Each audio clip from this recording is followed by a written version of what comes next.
आप देख रहे हैं श्री हरि कृपा आश्रम चैनल। संस्थापक स्वामी श्री हरि चैतन्य पुरी जी महाराज।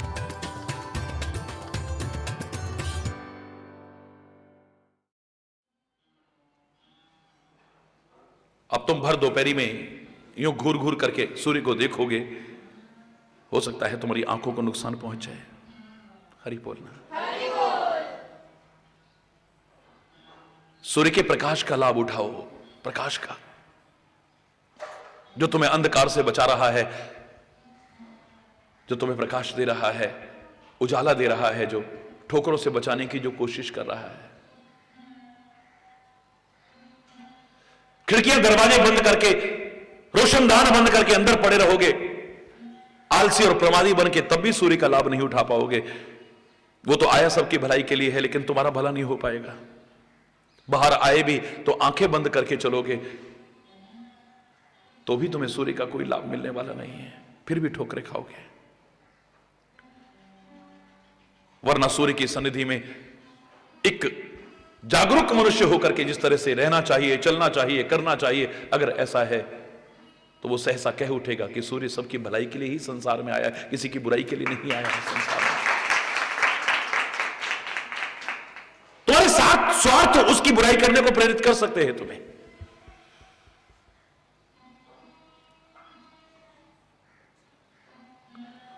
बहुत देख चुका हूं मैं, बहुत कुछ देख चुका हूं। खाली इतिहास को पढ़ा नहीं है, मैंने वर्तमान को अनुभव किया है। हरि बोलना। स्वार्थ पूर्ति पर वही जय जयकार करते हैं और स्वार्थ में बाधा पड़ने पर क्या न कह दें वो। हरि बोलना। क्या न कह दें वो। करोड़ों लोग जान कुर्बान करने को तैयार हो जाएं जिस हरि चैतन्य के एक इशारे पर, जबकि हरि चैतन्य में हमेशा कहा है तुम्हारी जहान नहीं चाहिए, तुम्हारा जहान नहीं चाहिए, तुम्हारा अच्छा जीवन चाहिए, बस और कुछ नहीं चाहिए।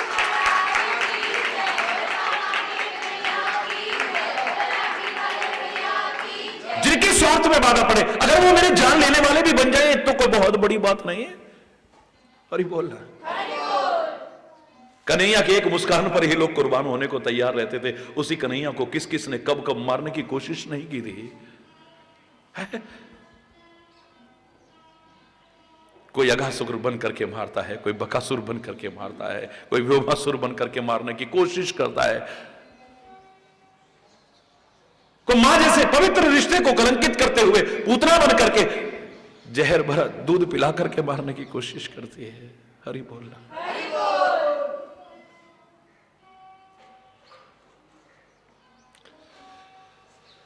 क्योंकि जो सूर्य जब उदय होगा तो अंधकार की पेश नहीं चलती है फिर वहां। हरि बोलना। हरि बोल।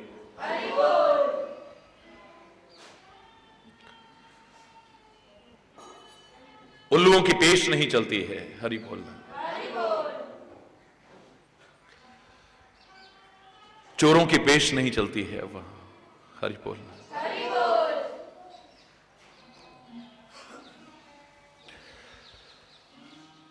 रामचरितमानस कितना महान ग्रंथ है, एक महान ग्रंथ है। तुलसी ने अपनी प्रशंसा नहीं की है, अपनी कवित्व शक्ति की प्रशंसा नहीं की है, लेकिन रामचरितमानस की प्रशंसा किए बिना नहीं रहा है, खाली इसलिए कि इसके लाभ से वंचित न रह जाओ तुम। इसकी प्रशंसा इसलिए कर रहा हूं क्योंकि यही में है रघुपति चरित्र उदारा, उदार चरित्र है इसमें। आरती श्री रामायण जी की कीरति कलित ललित सीएपी की, गावत ब्रह्मादिक मुनि नारद। बोलो।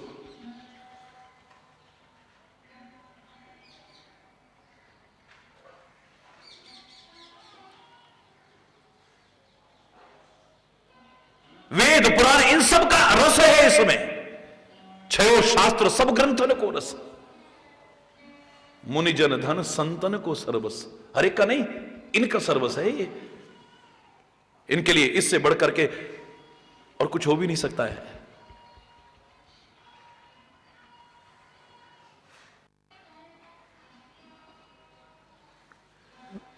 सबको प्रिय लगेगा ये? कितनी ज्ञान, कितनी वैराग्य, कितनी भक्ति की चर्चा करते हैं इसी रामचरितमानस के एक एक शब्द को लेकर के लोग आनंदित होते हैं और सब कुछ प्राप्त करते हैं मंत्र रूप इन चौपाइयों को मान करके। लेकिन हम शरीर की अवस्था जब छोटी थी तो एक पत्रिका पढ़ा करते थे, उसमें लिखा आता था तुलसीदास हिंदू धर्म के पथभ्रष्ट। क्या क्या आलोचना नहीं करता था वो इन रामचरितमानस की चौपाइयों के अर्थ के अनर्थ करते हुए। हरि बोलना।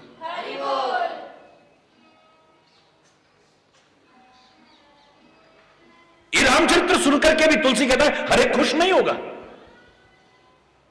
इस सबको आनंदित नहीं कर पाएगा। जिसमें से हम ये प्रसंग ले रहे हैं ये भी हर एक को प्रसन्न नहीं कर पाएगा।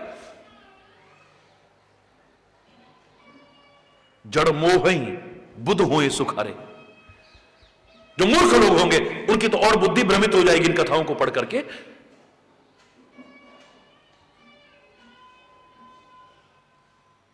लेकिन जो बुद्ध हैं, विचारशील हैं, परम सुख परम आनंद प्राप्त करते हैं इन चरित्रों को पढ़कर।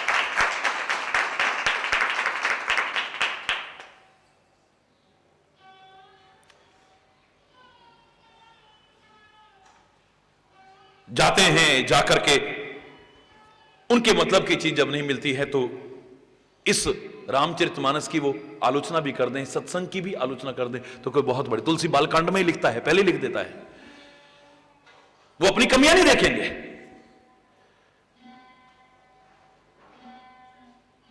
सर निंदा करता ही बुझावा। इस रामचरितमानस रूपी सरोवर की वो निंदा भी कर देते हैं, क्योंकि वो कौवे जैसे उन्हें वहां पर वो मांस खाने को नहीं मिलता है। उनकी मन लुभावनी चीजें इसमें नहीं है, उनको जो अच्छा लगता है वो इसमें नहीं है। जाते ही नींद जुड़ाई आई, वो इसी कथा को सुनकर के नींद आने लगती है, उन्हें उबासियां भरने लगते हैं, आलस्य आने लगता है, क्योंकि उनकी मनोरंजन कथाएं नहीं है। ये सबको आनंदित करता है, सबको आनंदित करता है, तो सब में तो सब आ गए, तो वो खुश क्यों नहीं हो रहे हैं? यहां पर तात्पर्य है जो राम के प्रति लगाव रखते हैं वो सब के सब इसके एक एक शब्द से परम आनंदित होने की कोशिश करते हैं।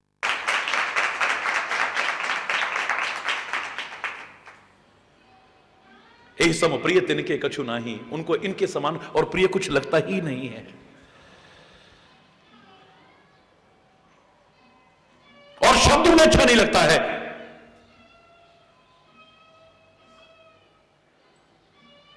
और वार्तालाप उन्हें अच्छा नहीं लगता है, कुछ भी अच्छा नहीं लगता है फिर उसके सामने। सबसे तात्पर्य उस प्रकार के जो लोग हैं उनकी चर्चा है। सब कहते हुए भी ये समझने का शब्द है। ये रामचरितमानस सबके आगे वर्णन करो, सबके आगे सुनाओ। रामचरित को कहने वाला तुलसी खुद कहता है कुछ ऐसे हैं उनके सामने मत सुनाना। यह न कहीं सठही हटशीलही, जो मन लाए न सुन हरि लीलही। कहिए न लोभी क्रोधी कामहि, जो न भजई सचराचर स्वामी। इसको सुन करके, रामचरितमानस को सुन करके, पढ़ करके किसका मन आनंदित नहीं होता है? लेकिन ये जितने हैं इनके तो मन में और शंकाएं ही भरेगी, आनंद उन्हें नहीं मिलने वाला है। सबके प्रिय, बोलो सबके प्रिय बन गए हैं। जो यह सबसे तात्पर्य जो सच्चे मानव हैं, जिनमें सज्जनता है, उनको प्रिय लगे बस। दुष्ट को तो कभी प्रिय संत लग ही नहीं सकता है। हरि बोल। कन्हैया सबको प्रिय लगता था, लेकिन दुर्योधन को प्रिय कैसे लग जाएगा? धृतराष्ट्र को कैसे प्रिय लग सकता है? दुशासन को कैसे प्रिय लग सकता है? शकुनी को कैसे प्रिय लग सकता है? जरासंध को कैसे प्रिय लग सकता है? शिशुपाल को कैसे प्रिय लग सकता है? वो राक्षस जो उसके प्राण तक हरण करने की कोई, उन्हें प्रिय लगेगा वो?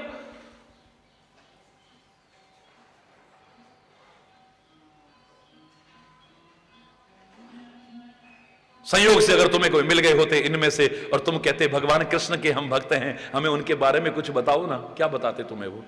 भगवान। हरि बोलना। दुर्योधन क्या तुम्हें बताता उसके बारे में? दुशासन क्या बताता कृष्ण के बारे में तुम्हें? तुम तो कहोगे रिश्तेदार हैं, सगे कंस मामा, आप तो उनके मामा जी हो, आप तो कृष्ण जी के बारे में ज्यादा जानते होगे। बताओ ना हमें भगवान कृष्ण जी। भगवान, हरि बोलना। हरि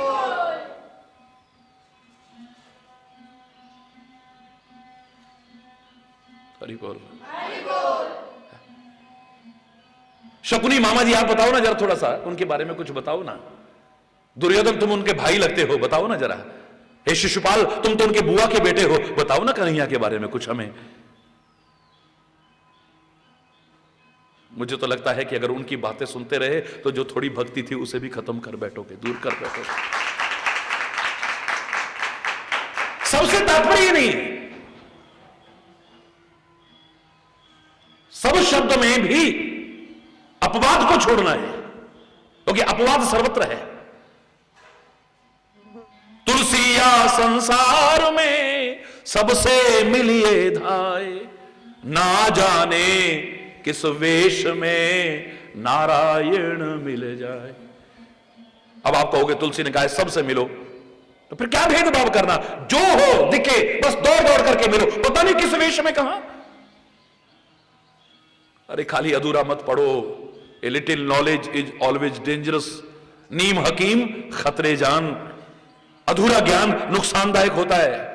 तुलसी ने अगर यह कहा है कि सबसे मिलिए धाय, तो सब की परिभाषा उसकी कुछ और है। सबका तात्पर्य नहीं कि सभी। वही तुलसी फिर कहता है, वही तुलसी जो कहता था सबसे दौड़ दौड़ के मिलो। चाह नहीं आदर नहीं, नहीं नैनन में नेह, तुलसी तहां न जाइए, चाहे कंचन बरसे। सबके प्रिय। अब क्या सबकी परिभाषा आपको समझ नहीं आने लगी?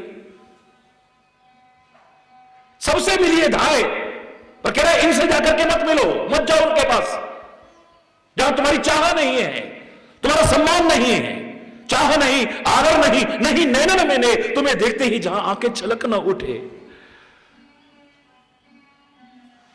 तुलसी तहां न चाहिए, चाहे कंचन बरसे में। यह अपवाद को छोड़ो। अगर संयोग से मिले भी तो प्रभु से प्रार्थना करना। उसी तुलसी ने कहा है कि बर भल बास नरक करता ता, दुष्ट संग जन देय विधात। ऐ परमात्मा कृपा करना हमारे ऊपर। अनंत कृपाएं आपने की है, एक कृपा की याचना आपसे हम फिर करते हैं, और वो कृपा क्या करना हमारे ऊपर? बर भल बास नरक करता था। नरकों के कष्ट चाहे हमें देते रहना, लेकिन दुष्ट संग जन दे। ऐ विधाता, ऐ परमात्मा, हमें दुष्ट का संग कभी देने की कोशिश मत कर। खल संग कल है न भल नहीं प्रीति, उसी तुलसी के शब्द हैं। खल व्यक्ति के साथ में, दुष्ट व्यक्ति के साथ में तो कला भी अच्छी नहीं है और प्रीति भी अच्छी नहीं है। ये वही तुलसी कह रहा है जो कह रहा था सबसे दौड़ दौड़ के मिलो, सबसे दौड़ दौड़ के मिलो, सबसे दौड़ दौड़ के मिलो। पूरा पढ़ो, अधूरा नहीं। हरि बोल। हरि बोल। खल परी हरि स्वान की नाई, दुष्ट व्यक्ति का तो कुत्ते की तरह परित्याग करो। जैसे तुम कुत्ते को अंदर प्रवेश नहीं करने देते हो, डंडा लेकर के पीछे जाते हो या उसे भगाने की कोशिश करते हो। रोमी टोमी की नहीं कह रहा है, जिसको तुम बिस्तर पे भी बिठा लो तो बात अलग है, जिसको कुत्ता कहते हो। कभी नहीं तुम चाहोगे कि तुम्हारे अंदर घुसने की कोशिश करे वो। हरि बोलना। हरि बोल। है? दुष्ट का तो इस तरह से परित्याग करो। कुछ लोग ऐसे हैं, तुम चाहो कि हम उनको सलाह देंगे, हम उन्हें सुधारने की कोशिश करेंगे, बोले इस चक्कर में मत पड़ना, उनको सुधारते सुधारते कि तुम मत बिगड़ जाना। तजोरे मन हरि बेमुखन को संग, जिनके संग कुमति उपजत है, परत भजन में भंग। कहां भय तय पान कराए, विष्णु ही तजत भुजंग। खर को कहा अर्घ झालेपन, स्वान नहाए गंग। तजोरे मन, छोड़ो उनका संग। ये उन्हीं महापुरुषों ने कहा है जिन्होंने कहा था सबसे मिलिए धाय, सबसे मिलिए धाय। इसका मतलब सब में भी कुछ अपवाद हैं, उन्हें छोड़ना है। अपवाद सर्वत्र है। जैसे कल मैंने आपसे कहा कि हमेशा मुस्कुराओ, बाय बीइंग प्रेजेंट ऑलवेज, हमेशा मुस्कुराओ, हमेशा प्रसन्न रहो। लेकिन कोई सामने दुखी देखे तब मुस्कुराओ, कोई परेशान हो तो मुस्कुराओ, कोई संकट में है उसे देख करके मुस्कुराओ, कोई पीड़ित मिल जाए उसे देख करके मुस्कुराओ। फिर तुम मानव भी नहीं रहोगे, सच्चे भक्त बनकर के अपने हृदय को प्रभु का निवास तो क्या बनाने की कोशिश करो। यह हमेशा कहा है, लेकिन इसमें भी अपवाद है। हरि बोलना, अपवाद यहां भी है। इस अपवाद को छोड़ करके ये सब शब्दों में भ्रमित मत होना, वरना तो कोई कोशिश ही नहीं करेगा अपने हृदय को प्रभु का निवास बनाने के लिए। क्योंकि हम ये जानते हैं सबका प्रिय तो कोई नहीं बन सका, तो हम क्या बनेंगे?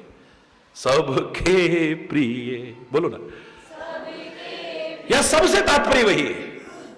कोई भक्त, कोई सज्जन, कोई विचारशील, कोई राग द्वेष रहित प्राणी हमारे जीवन को देखे, उसे देख करके प्यार करने लगे। हरि बोलना, उनको अच्छे लगे, हम उनको अच्छे लगे। दुष्ट को तो नहीं लगेंगे, जानते हैं हम, नहीं लगेंगे, बिल्कुल नहीं लगेंगे। वो हमारे करीब भी होगा तो भी उसको नहीं लगेंगे। मैंने कहा ना, कमल की खुशबू की ओर भौरा दूर से खिंचा हुआ आता है, जंगल में से खिंचा हुआ आता है, लेकिन मेढकी वहीं रहती है, मेढक वहीं रहता है, मछलियां वहीं, कभी आकर्षित नहीं हुई कमल की खुशबू की तरफ। कहावत भी बनी है, मेढकी को जुकाम हो गया। हरि बोलना, इसको पता नहीं कि इसके बगल में कितनी प्यारी खुशबू है? नहीं आकर्षित हुआ, कभी कभी नहीं होगा। गुणग्राही। तो इस तरह के जो लोग हैं उन सबको प्रिय लगे जो सबके प्रिय। बोलो, सबके हितकारी। अब संत महापुरुष ऋषि मुनि कहें कि सर्वे संतो निरामय, सब स्वस्थ हो जाएं। शुभकामना है ये, हालांकि आशीर्वाद नहीं है, और वो आशीर्वाद देकर के क्या नहीं कर सकते हैं। संत के हाथ का तो एक छींटा पानी तो क्या, उसकी दृष्टि भी पड़ जाए तो हमारा जीवन कहां से कहां पहुंच सकता है।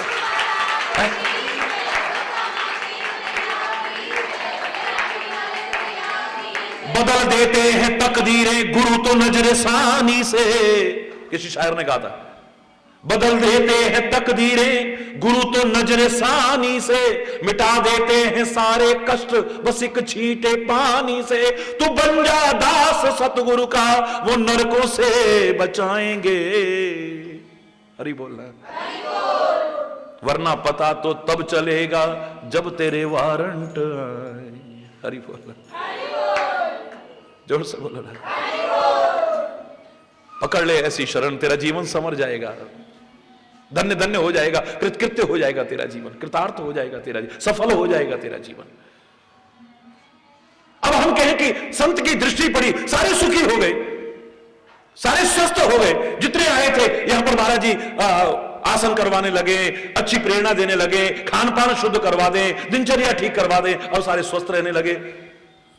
तो मेरे आसपास कोई डॉक्टर होगा, उसका हितैषी लगूंगा मैं उसे? जोर से बोलो ना, महाराज जी कुछ कृपा करो, आजकल रोजगार कुछ कम चल रहा है, मरीज कम आ रहे हैं। हरि बोलना, भगवान से भी कहेगा, भगवान अच्छा है कोई बीमारी फैले, उसका धंधा ही उसी पे चल रहा है। हरि बोलना, जोर से बोलो ना, हितकारी लगेगा है? हितकारी लगेगा? या सबसे तात्पर्य काफी कुछ विस्तार से बताया है, समझ में आ जाना चाहिए, अपवाद छोड़ करके।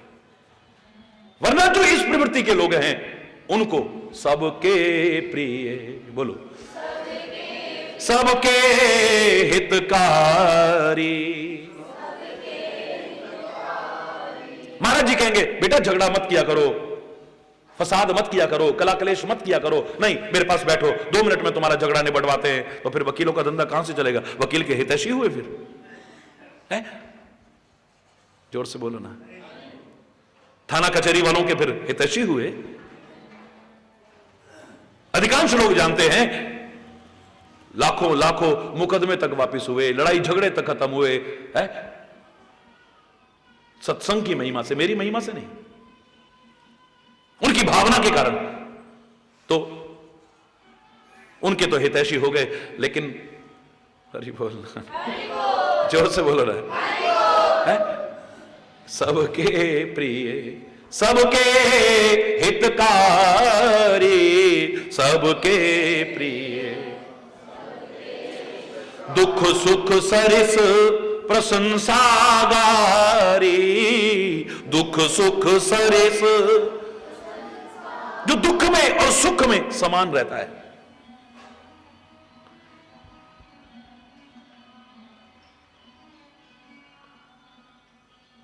प्रशंसा और गारी में भी समान रहता है। स्थिति प्रज्ञता के लक्षण जिसमें प्रवेश कर गए।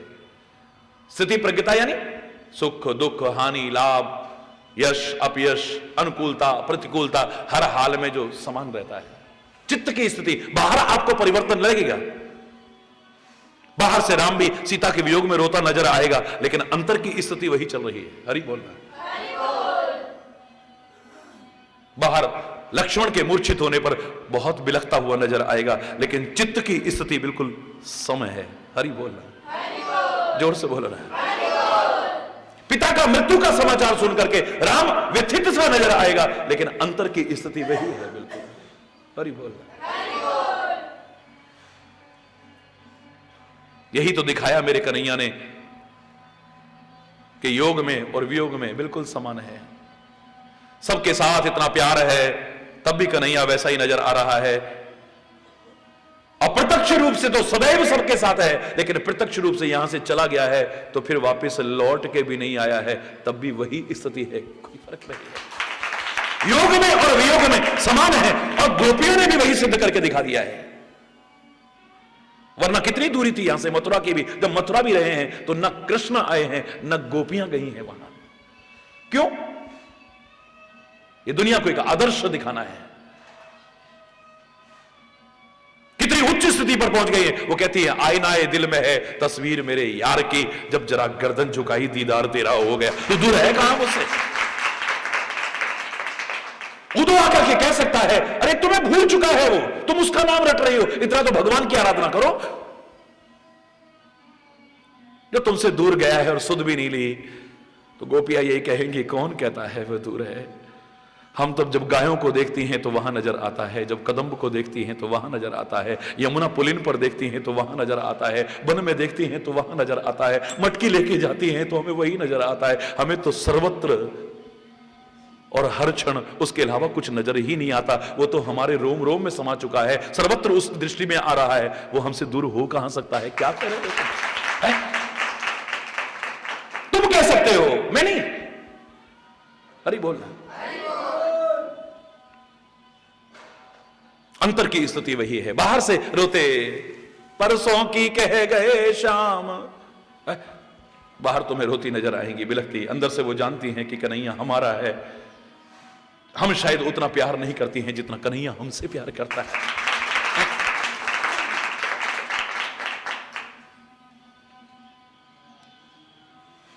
रुक्मिणी ने वरना प्रश्न क्यों किया होता, हे प्रभु साथ हम रहती हैं, सेवा हम करती हैं, बैठते हो हमारे ब्रिज में, हमारे ब्रिज में, हमारे ब्रिज में, हमारे ब्रिज में ऐसा, हमारे ब्रिज में, हमारे ब्रिज में ऐसा, हमारे ब्रिज में, हमारे ब्रिज में। और मैंने देखा है जब सोते भी हो तो मैं चरण दबा रही होती हूं, आपसे इतना प्यार करती हूं, लेकिन आपके मुख से राधा राधा राधा राधा राधा राधा राधा राधा राधा। आखिर ऐसा क्या है उनमें? क्या है उनमें ऐसा? इतने दूर रह करके, इतने समय दूर रह करके भी आप उनको भूले नहीं, और हम सेवा करती हैं, हम प्यार करती हैं, हम साथ रहती हैं, याद करते हो उनको, चर्चा करते हो उनकी। हरि बोल।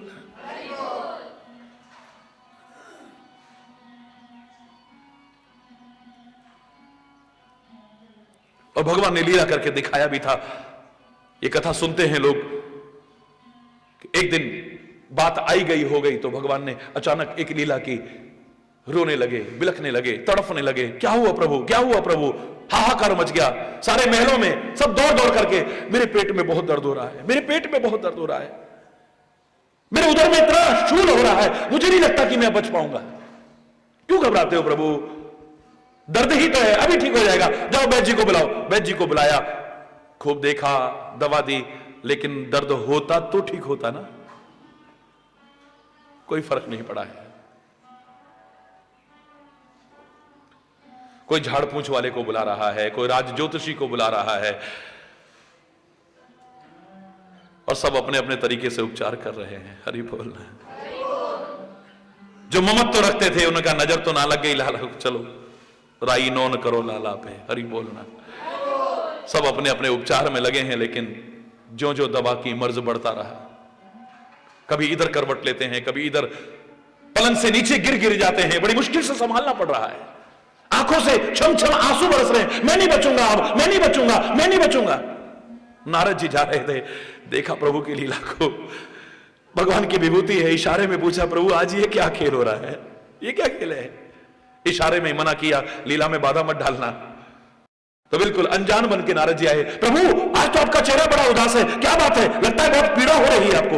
अरे नारद मैं अब नहीं बचूंगा, बिल्कुल नहीं बचूंगा, बहुत कष्ट हो रहा है, देखो सारी दवाइयां बेकार हो गई हैं, सारे उपचार बेकार हो गए, मेरा रोग दूर नहीं हो पा रहा है।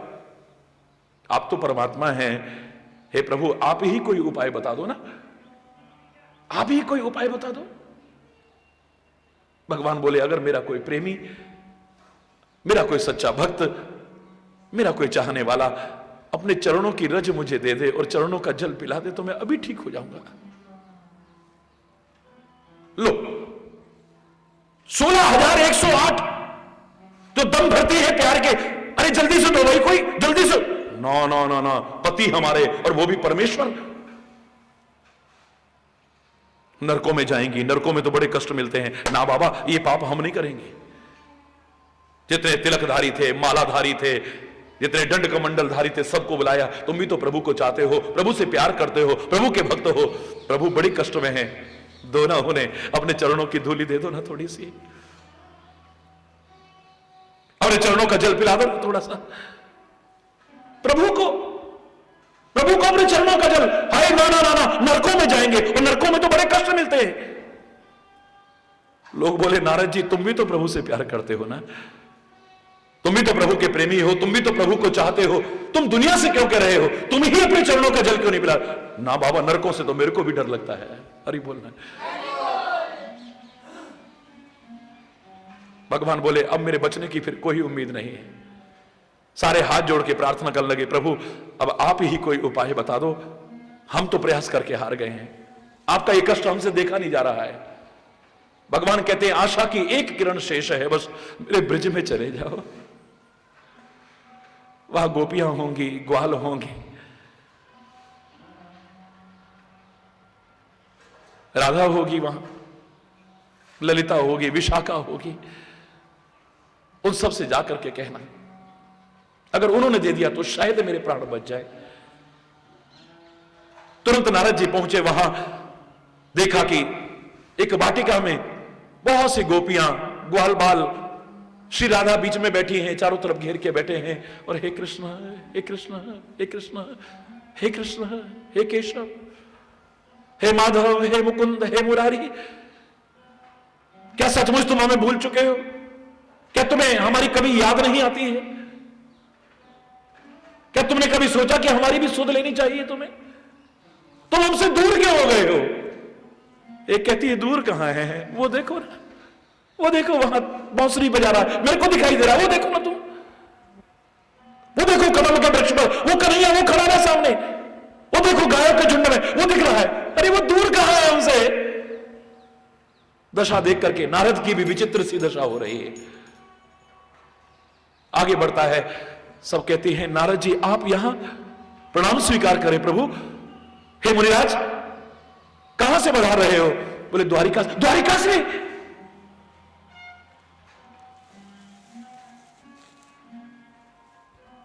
हमारा कन्हुआ कैसो है? अरे हमारा लाला कैसो है? हमारा कन्हैया कैसो है? हमारे प्रभु कैसे है? कोई कुछ कह रहा है, कोई कुछ कह रहा है, कैसे? अरे उनके तो जान पर बनी है, बिल्कुल प्राण, क्या कह रहे हो? बोले उनके पेट में इतना दर्द हो रहा है, सारे उपाय कर लिए हैं, लेकिन वो ठीक नहीं हो पा रहा है।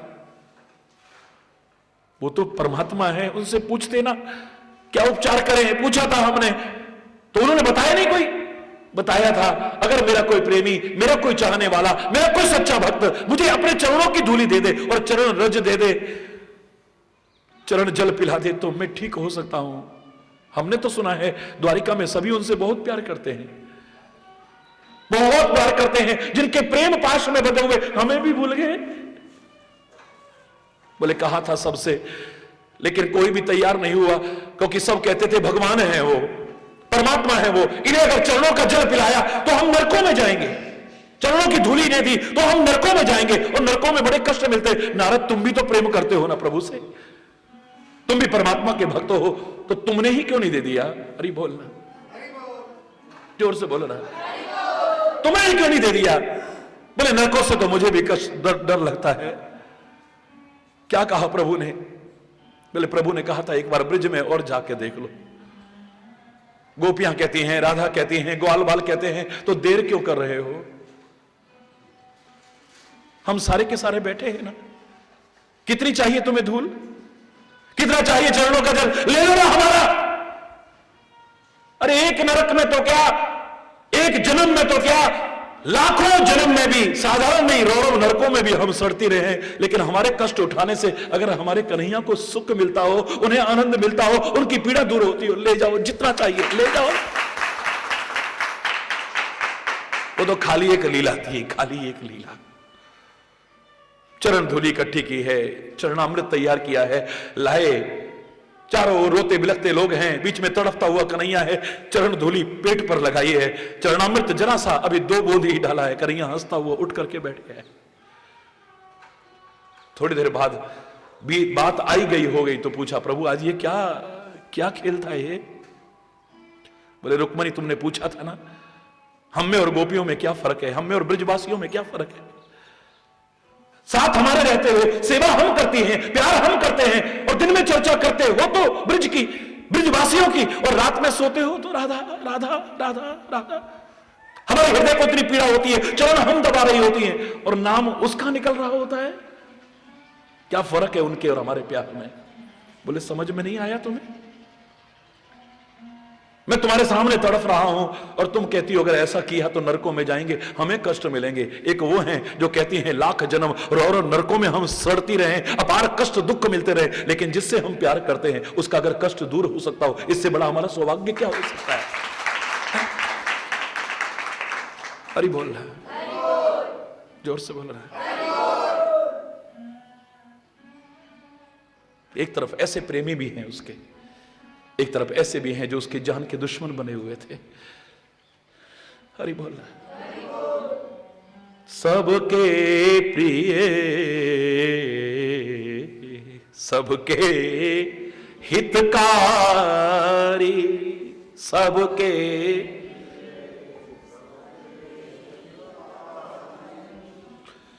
दुख सुख सरीस प्रशंसागारी, दुख सुख सरीस, दुख में और सुख में जो समान रहता है, जिसके मुख से सहसा निकलता है, जिसमें तेरी याद है प्रभु शूल भी मुझको फूल, जिसमें तुझको जाऊं भूल वो फूल भी मुझको शूल। सुख सपना दुख बुदबुदा दोनों है मेहमान, सबका आदर कीजिए जो भेजी भगवान। ठीक है, वो नहीं रहा तो ये भी नहीं रहेगा, और ये रहा है तो वो भी नहीं रहेगा। जो विचार पूर्वक एक ही बात कहता है कि हरा भरा कितना विशाल वृक्ष था, कितनी चहचहाहट होती थी उस पर पक्षियों की, कितने राहगीर उसके नीचे आकर के बैठा करते थे, कितनी रौनक रहती थी। एक दिन आता है पतझड़ हो जाता है, वो हरा भरा विशाल वृक्ष ठूंठ बन के रह जाता है। अब पक्षी भी वहां पर कलरव नहीं कर रहे हैं, कोई राहगीर भी उसमें नीचे आकर के बैठने को भी तैयार नहीं है, सूना हो गया है, सूखा ठूंठ होके रह गया है। मूर्ख व्यक्ति कई बार उसे बेकार समझ के काट के फेंक सकते हैं,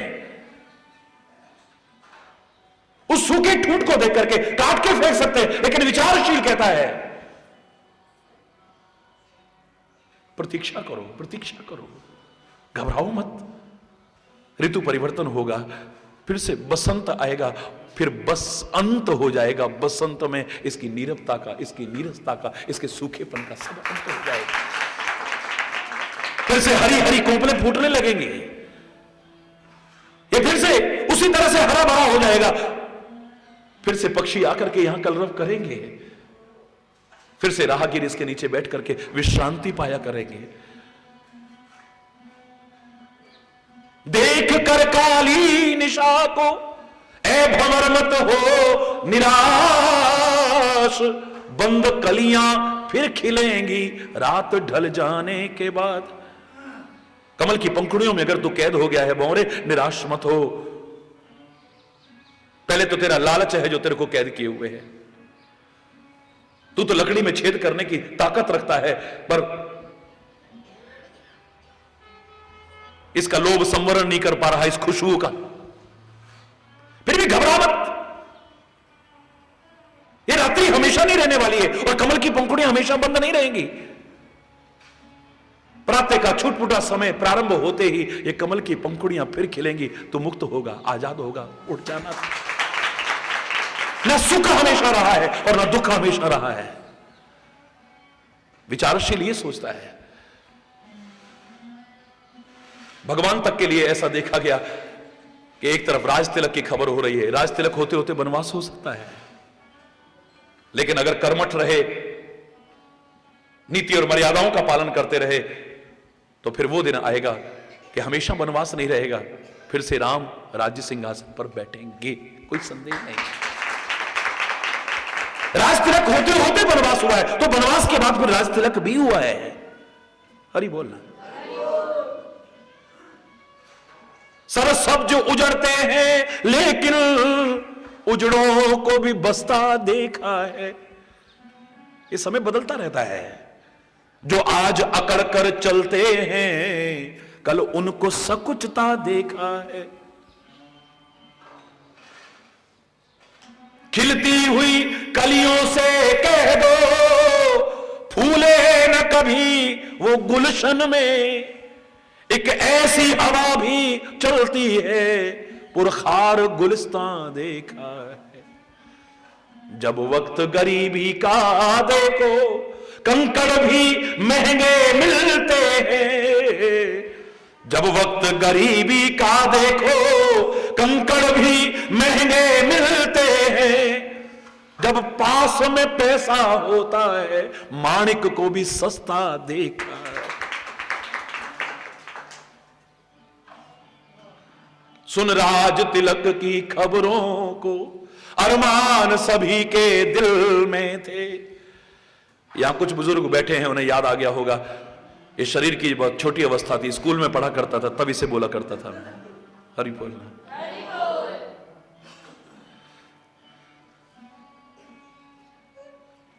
सुन राज तिलक की खबरों को, अरमान सभी के दिल में थे।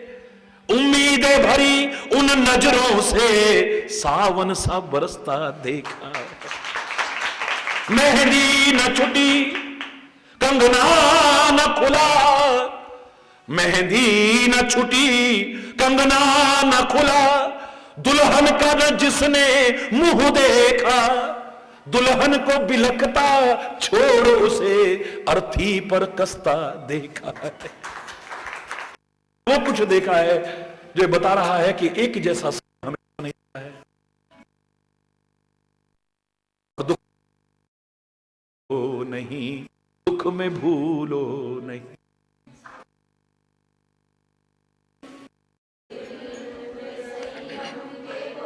अपने रथ को सुमार्ग चलाते चलो। कृष्ण गोविंद गोपाल गाते चलो।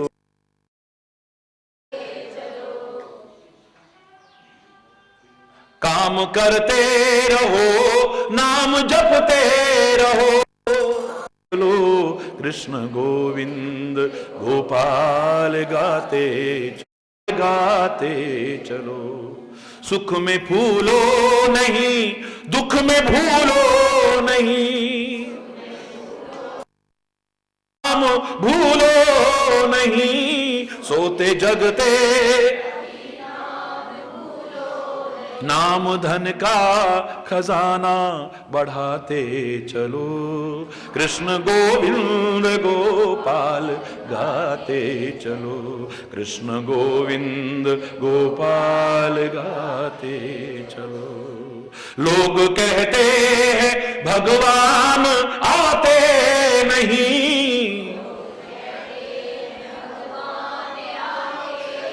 प्रेम आंसू हम बुलाते नहीं, प्रेम आंसू भक्त शबरी के जैसे बुलाते चलो, भक्त शबरी के जैसे बुलाते चलो। कृष्ण गोविंद गोपाल गाते चलो, कृष्ण गोविंद। याद आएगी उनको कभी ना कभी,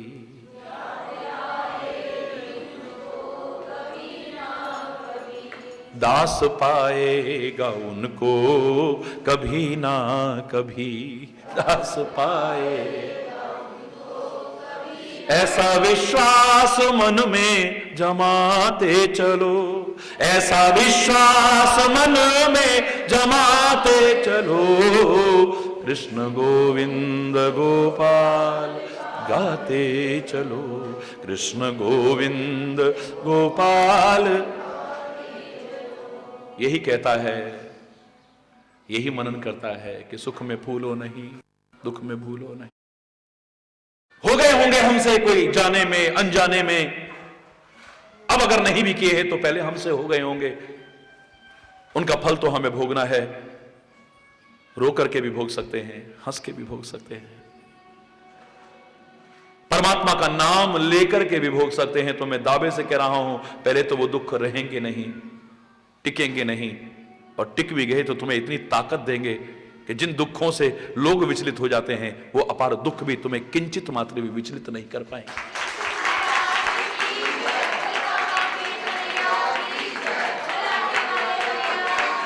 समान है, दुख में व सुख में गाता रहूं ये, हे नाथ नारायण वासुदेव, श्री कृष्ण गोविंद हरे मुरारे, हे नाथ नारायण। वो फिर दुख में देख पाएगा हमको,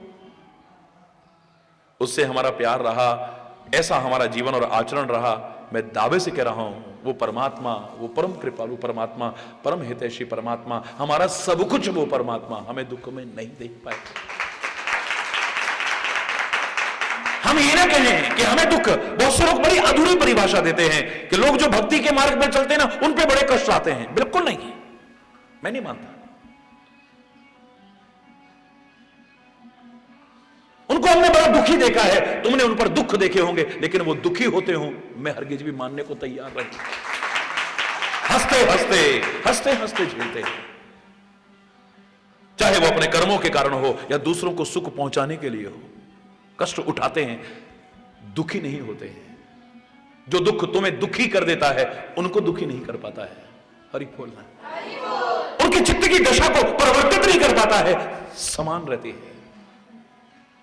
दुख सुख सरिस प्रशंसा गारी, दुख सुख सरिस प्रशंसा। कोई प्रशंसा करे तो, कोई गाली दे तो, कोई परिवर्तन नहीं आ रहा है। जो कल का उदाहरण है याद करो, वो यही कहता है कोई बात नहीं, जिनके पास निंदा चुगली है, जिनके पास क्रोध है, जिनके पास वैर विरोध है, जिनके पास राग द्वेष और ईर्ष्या है, जिनके पास दुश्मनियां हैं, बदले की भावना है, वो वही उगलते हैं। और जिनके पास क्षमा है, कृपा है, करुणा है, उदारता है, पर दुख कातरता है, परोपकार है, वो उसी को देने की कोशिश करते हैं। एक दुष्ट अगर दुष्टता को नहीं छोड़ता है, एक संत हरगिज भी संतता को नहीं छोड़ सकता है। पुराने जमाने में समझाने के लिए एक छोटा सा उदाहरण सुनाया करते थे बुजुर्ग लोग कि संत ने देखा कि नदी में से बहता जा रहा है बिच्छू, उन्होंने कहा बचा लो इसे, बेचारा बह जाएगा, मर जाएगा। एक कृपा करके उन्होंने उसे उठाया, लेकिन उसने अपना काम किया, डंक मार दिया। जैसे ही डंक लगा, हाथ यूं लहराया, बिच्छू फिर गिरा। संत ने फिर उठाया, फिर उसे हाथ में लेकर के इधर करने लगे, अभी बाहर निकाल के रखने ही लगे थे, उसने फिर डंक मारा।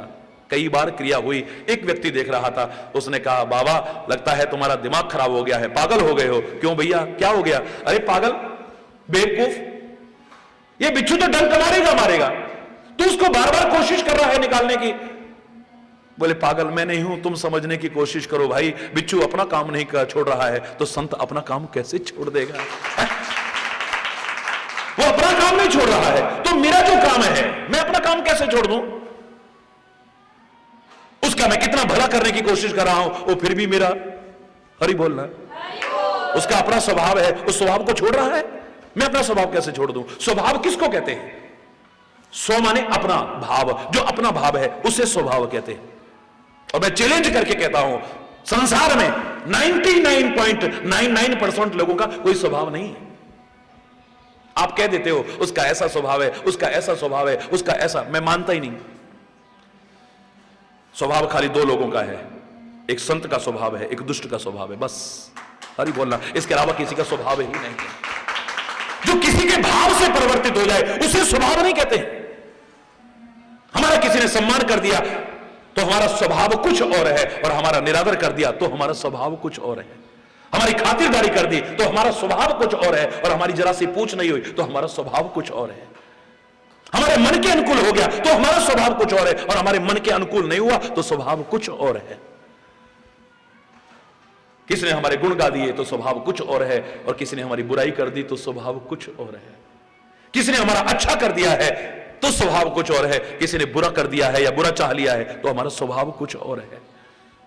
ये स्वभाव है जो किसी के भाव से पर, स्व माने अपना भाव। आप तो दूसरे के अधीन हो, दूसरे के व्यवहार पर निर्भर है, वो स्वभाव नहीं कहलाता है। जो अपने आप में स्थिर रहे, चाहे आप कुछ भी क्यों ना करो, लेकिन जिसमें कोई परिवर्तन ना आए, उसे ही सच्चा स्वभाव कहा जा सकता है। चंदन का अपना एक स्वभाव है, चंदन का स्वभाव है। आप प्यार से सूंघो तो खुशबू है, गुस्से में सूंघो तो खुशबू है, आलस्य में सूंघो तो खुशबू है, उसकी बड़ाई करते हुए सूंघो तो खुशबू है, बुराई करते हुए सूंघो तो खुशबू है, उसे प्यार से पकड़ करके सूंघो तो खुशबू है, उसको घिसते रहो रगड़ रगड़ के तब खुशबू देगा, कुल्हाड़ी से उसके टुकड़े टुकड़े कर देना तब भी खुशबू देगा, और अग्नि में जला करके राख कर देना फिर भी वातावरण को खुशबू से भर देगा। वो उसमें कोई परिवर्तन नहीं। चंदन का स्वभाव है, अग्नि का स्वभाव है। आप प्यार से उसमें हाथ डालोगे तो जलाएगी, गुस्से में डालोगे तो जलाएगी, आलस्य में कभी चला गया तो छोड़ेगी नहीं। इसने बेचारे ने कौन सा जानबूझ के डाला है, इसको तो छोड़ ही दो। तभी तो लोग पूछते हैं कि कैसे भी भगवान का नाम लिया हुआ मंगलकारी कैसे हो सकता है। तुलसी ने एक जगह पर लिखा है, एक प्रश्न आया था मेरे पास, भाई कुभाई अलख आलसो नाम जपत मंगल दिशि दसो। भाव से, बुरे भाव से, क्रोध से, आलस्य से कैसे भी लिया हुआ परमात्मा का नाम मंगलकारी होता है, ये कैसे हो जाएगा? अरे इसका स्वभाव है, वो है ही मंगल भवन अमंगलहारी। तुम अच्छे भाव से लेना, बुरे भाव से लेना, क्रोध से लेना, आलस्य से लेना, धोखे से भी ले लोगे तो भी तुम्हारे जीवन का उद्धार कर जाएगा।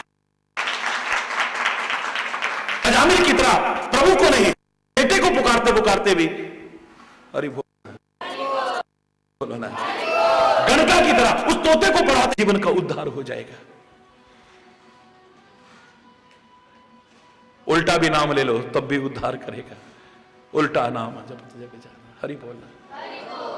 जिसका जो स्वभाव है उसको छोड़ता नहीं। पारस का स्वभाव, अगर लोहे को सोना बनाना है तो बड़े प्यार से लोहा छुआओ तब भी सोना बनाएगा। गुस्से में हथौड़े से टुकड़े टुकड़े कर देना, वो चाहे टुकड़े टुकड़े हो जाए लेकिन लोहे के हथौड़े को सोना अवश्य बनाएगा।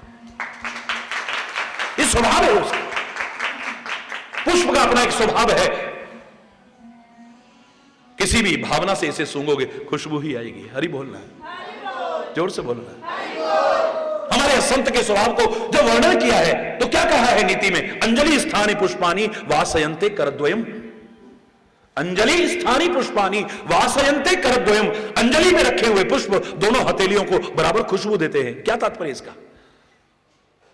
अर्थ है इसका? जब आप फूल तोड़ते हो, एक हथेली फूल को उजाड़ती है, उसके घर से तोड़ती है, हरि बोलना, एक हथेली इस पुष्प को उसके घर से उजाड़ती है और दूसरी हथेली उसे सहारा देती है। हाथ में रखो तो, थैले में रखो तो, टोकरी में रखो तो, किसी भी चीज में रखो, आप एक हाथ सहारा दे रहा है उसे। क्या क्रिया होती है आपकी पुष्प तोड़ते हुए? यही होती है ना? बोलो, इसकी गहराई में जाओ। एक हाथ इस पुष्प को उसके घर से उजाड़ रहा है और जिस समय घर से उजड़ा है, ऐसे में दूसरा हाथ इसे सहारा दे रहा है। लेकिन जब अंजलि बनाई गई, यानी दोनों हथेलियों को इकट्ठा किया गया और पुष्प रखे गए, पुष्प ने नहीं कहा कि इसने मुझे उजाड़ा था और ऐसे में इसने सहारा दिया था, इसको खुशबू न दूं और इसको, दोनों को समान रूप से सुगंधि देने की कोशिश करता है। इसने मुझे उजाड़ा और इसने सहारा दिया, इसको खुशबू न दूं और इसको ज्यादा दे दूं, नहीं। तुलसी ने भी इसका अनुवाद किया है, सम सुगंध कर दोए संत सरल चित जगत हित। है क्या स्वभाव है उनका?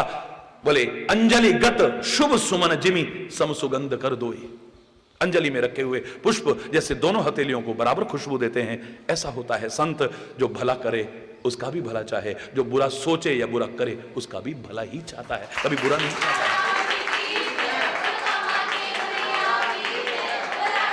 उसके मन में कभी दुर्भावनाएं नहीं आती।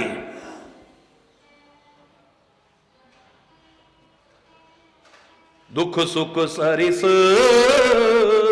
प्रशंसा गारी, दुख सुख सरिस प्रशंसा, प्रशंसा में भी और गारी में भी उसके चित्त में किसी प्रकार का प्रभाव नहीं पड़ता है। हरि बोलना। जिसका स्वभाव ऐसा हो चुका है, स्वभाव, दुष्ट का अपना एक स्वभाव है, संत का अपना एक स्वभाव है। बाकी लोग तो दूसरों के स्वभाव से परिवर्तित होते हैं। दुष्ट के साथ आप कितना भी भला करना चाहो, लेकिन वो फिर भी तुम्हारा बुरा ही करेगा, है? तुम कितना अपनी तरफ से उसका अच्छा करने की कोशिश करो, वो फिर भी उसे समझेगा नहीं। उसके मन में फिर भी आएगा, ये ऐसा कर रहा है, जरूर इसमें कोई बात होगी। वो हमारे भले को भी नहीं समझेगा, हमारे बुरे को भी नहीं एक छोटा सा उदाहरण मुझे याद आ गया है इस संबंध में, तो उसे कह करके वाणी को विराम दूंगा मैं। छोटा सा उदाहरण, ईश्वर की कृपा से जब पूरे भारत की पदयात्रा की, एक स्थान पर हजारों लोग मेरे साथ चल रहे थे पैदल। कितने अद्भुत चमत्कार प्रभु ने उस पदयात्रा में दिखाए हैं, जिनका शायद लाख जन्म लेकर के मैं वर्णन नहीं कर सकता हूं। लोग भी वर्णन करते करते अघाते नहीं हैं। हरि बोलना। जो प्यार मिला, जो श्रद्धा और भावनाओं का एक समुद्र सा लहराया, जो आज बढ़ता चला जा रहा है, संपूर्ण विश्व की ओर अग्रसर है।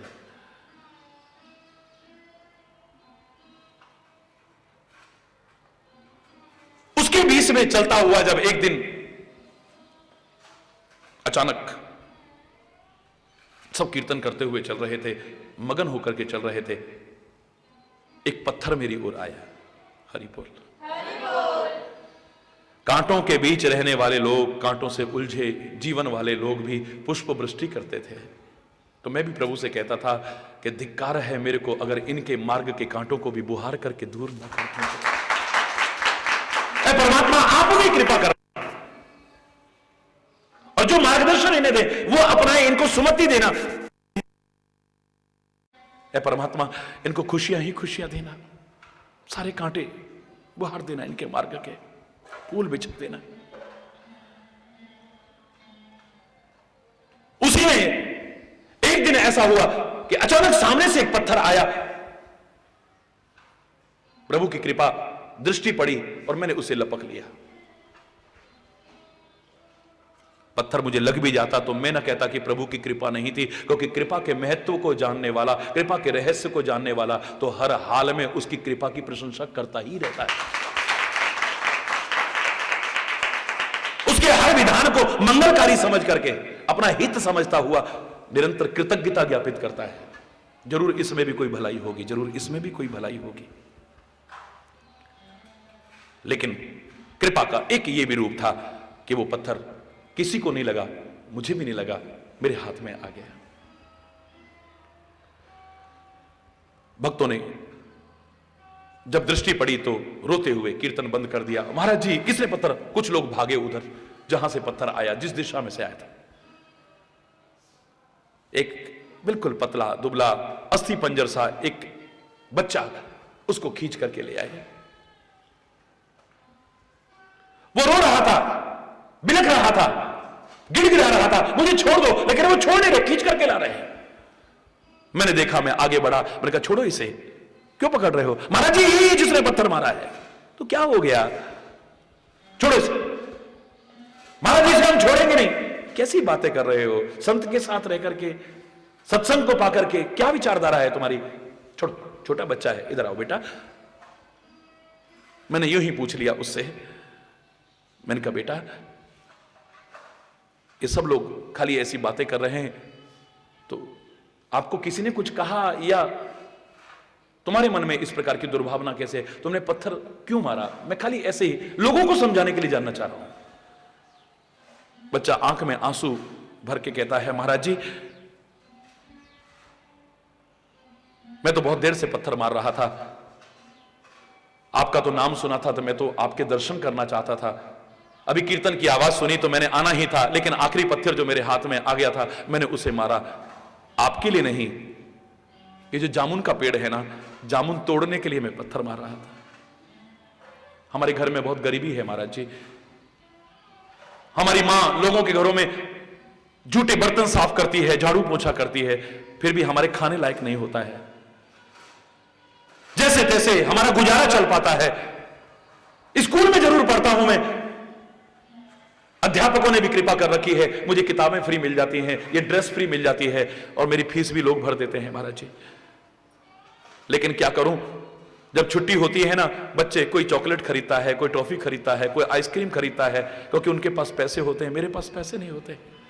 उनके साथ चलते हुए मुझे शर्म सी अनुभव होती है। मैंने सोचा कि थोड़े से जामुन तोड़ लूं, एक दोनों पर रख करके मैं भी कुछ खाता हुआ जाऊं इनके साथ में, खाली ऐसे ही ना जाऊं जिससे मेरे मन में कोई हीन भावना ना आए। इस भावना से मैं पत्थर मार रहा था, जामुन तोड़ रहा था, अभी थोड़े से हुए थे। मैंने कहा और तोड़ लेता हूं। अचानक आप लोग आ गए और पत्थर आपकी तरफ। महाराज जी मैं सौगंध खा के कह रहा हूं, मैंने आपको मारा है। मेरी आंखों में आंसू आ गए। ऐसे तो रहता था, ऐसे रहता हूं और ऐसे ही रहूंगा। मेरे पास कोई पर्स था, लेकिन किसी से कहा, मैंने कहा 2 रुपये बेटा, 2 रुपये लिए, बच्चे को दिए। उस जमाने की बात बता रहा हूं, 1982 यानी 1982 की बात बता रहा हूं। 2 रुपये उसको दिए। कुछ लोग तो जय जयकार करने लगे और कुछ लोग महाराज जी से ही लड़ने लगे। महाराज जी बहुत गलत बात है, ऐसे तो गलतियों को शह मिलती है। उसने पत्थर मारा और आप 2 रुपये दे रहे हो उसे।